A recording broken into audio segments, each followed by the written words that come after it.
আসসালামু আলাইকুম ভাই।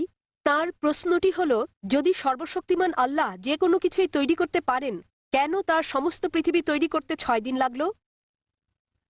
বোন প্রশ্ন করলেন যে আল্লাহ যদি যে কোনো কিছু সৃষ্টি করতে পারেন তাহলে কেন 6 দিন সময় নিলেন। বোন, আল্লাহ যদি চাইতেন একদিনে সৃষ্টি করতে পারতেন, তখন আপনি বলতেন যে কেন একদিনে তৈরি করেছেন, 6 দিনে কেন নয়? কারণ আল্লাহ 6 দিনে এটা বানাতে চেয়েছেন। কোরআন বলে যে আল্লাহ যা ইচ্ছা করেন তাই সৃষ্টি করতে পারেন।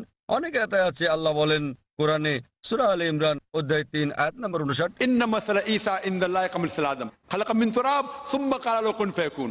আল্লাহ আদম আলাইহিস সালামকে সৃষ্টি করেছেন যেমন তিনি যীশু খ্রিস্টকে সৃষ্টি করেছেন ধুলো থেকে। তিনি বলেন হও আর তা হয়ে যায়। তো আল্লাহ যখন কিছু সৃষ্টি করতে চান তিনি বলেন হও আর হয়ে যায়। তিনি ইচ্ছে করলেই এটা হয়ে যায়।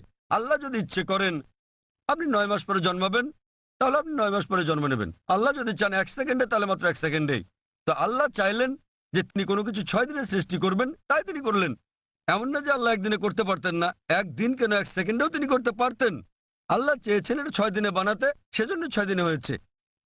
তো আল্লাহ যাই চান তিনি শুধু বলেন কুন ফায়াকুন, হও আর এটা হয়ে যায়। এই সৃষ্টি জগতে তিনি বলেন হও আর হয়ে গেল। তবে আল্লাহ এটা 6 দিনে বানাতে চেয়েছিলেন, সেজন্য 6 দিনে হয়েছে। এমন না যে তিনি এর চেয়ে কম বা বেশি সময় বানাতে পারতেন না, এটাই তিনি চেয়েছিলেন। আর আল্লাহ যা ইচ্ছা করেন তাই হয়ে যায় সহজে। আশা করি উত্তরটা পেয়েছেন।